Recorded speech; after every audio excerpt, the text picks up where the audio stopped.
Hello అండి. Hi. Welcome back to my channel. ఈరోజైతే మంచి స్వీట్ రెసిపీ అండి. ఏందా అనుకుంటుర్రా? కొబ్బరి లడ్డూలు. ఇప్పుడు ఎలాగో మనకు పండుగలైతే స్టార్ట్ అయిపోయినాయి. ఎలాగో ఇంట్లో కొబ్బరికాయలని పూజలని చేస్తూనే ఉంటాయి. కొబ్బరికాయలు ఇంట్లో ఉంటాయి కదా.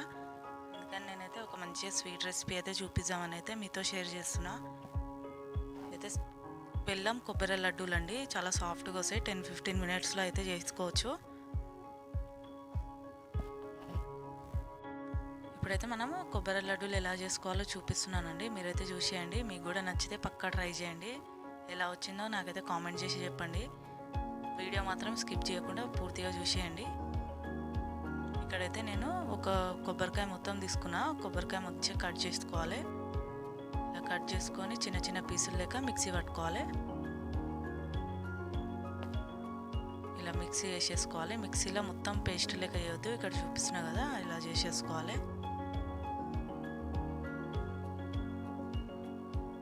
వేసుకొని ఒక బౌల్లోకి అయితే వేసి పక్కకు పెట్టుకుందాం. ఇప్పుడైతే బెల్లం తీసుకోవాలి. బెల్లం ఇలా నేను ఒక కప్పు తీసుకున్నా. అంతగానం ఏం అవసరం లేకుండా బెల్లము మీకు చూపించడానికి ఇలా బెల్లం అయితే తీసుకున్నా.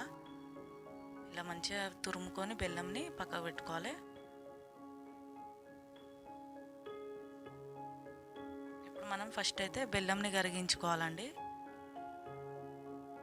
ఇలా ఒక బౌల్లోకి మంచిగా బెల్లం వేసేసి మొత్తం కొన్ని వాటర్ వేసి కరిగించుకోవాలి. నేను చెప్పిన కదా బెల్లం అంతగానం అవసరం లేదని, నేనైతే కొంచెం తీసేసిన. కొన్ని వాటర్ వేసి మంచిగా బెల్లం కరిగేదాకా పెట్టేసేయాలి పొయ్యి మీద.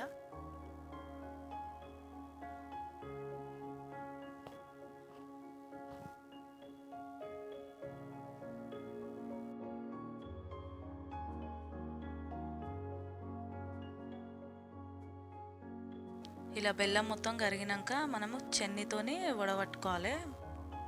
ఇలా మనకు చెత్త ఉసుక ఏమున్నా వెళ్ళిపోతుందండి. ఇలా అయితే చేసుకొని మళ్ళీ స్టవ్ పైన పెట్టేసుకోవాలి.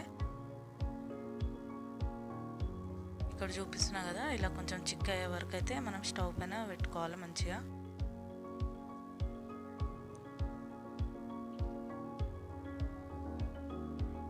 ఇక ఇక్కడ చూపిస్తున్నా ఇలా చిక్క అయినాక మనమైతే మిక్సీ పట్టుకున్న కొబ్బరి వేసేసుకోవాలి. ఈజీ అండి. 10 మినిట్స్ 15 మినిట్స్లో అయిపోతుంది.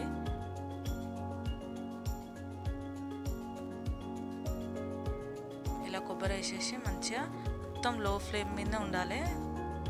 గ్యాస్ అనేది మనకి పెద్దగా పెట్టవద్దు అసలు. ఇలా మొత్తం కలుపుకోవాలి మంచిగా కలిసే వరకు.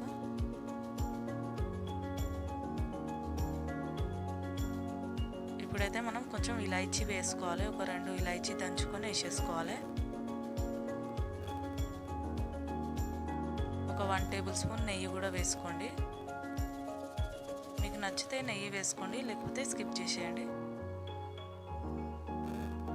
ఇక్కడ నెయ్యి ఫ్లేవర్ బాగుంటుందని నేనైతే ఒక 1 టేబుల్ స్పూన్ అయితే నెయ్యి వేసుకున్నా. ఇక్కడ చూపిస్తున్నాం కదా, ఇలా మంచిగా ఉండలేక అయినప్పుడు మనమైతే గ్యాస్ ఆఫ్ చేసేయాలి.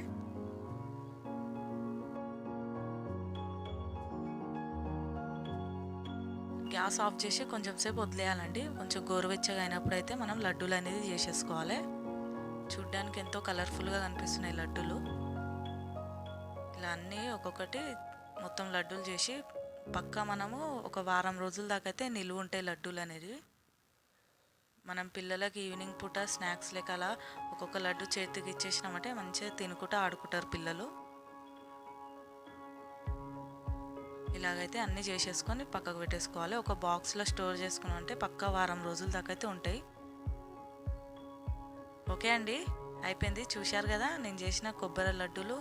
మీకు నచ్చిందా? నచ్చితే డెఫినెట్గా మీరు కూడా ట్రై చేయండి. ఇప్పుడైతే టేస్టింగ్ టైం. ఇక్కడైతే నేను ఒకటి తీసుకొని మీకైతే చూపిస్తున్నా. చూడండి ఎంత సాఫ్ట్గా వచ్చిందో లడ్డు. చూడ్డానికి కూడా మంచిగా ఉంది. ఇలా ఇరగొడుతుంటే మొత్తం ఎంత స్మూత్గా అయిందంటే ఎంత బాగుంది. టేస్ట్ కూడా సూపర్ ఉంది. మనం బెల్లం కూడా మొత్తం వేయలేం కదా, ఇంకా స్వీట్ అవుతుండే. కొంచెం తీసేసినాం కాబట్టి కరెక్ట్ సెట్ అయింది. ఓకే అండి, మరొక మంచి రెసిపీతో కలుద్దాం. బాయ్.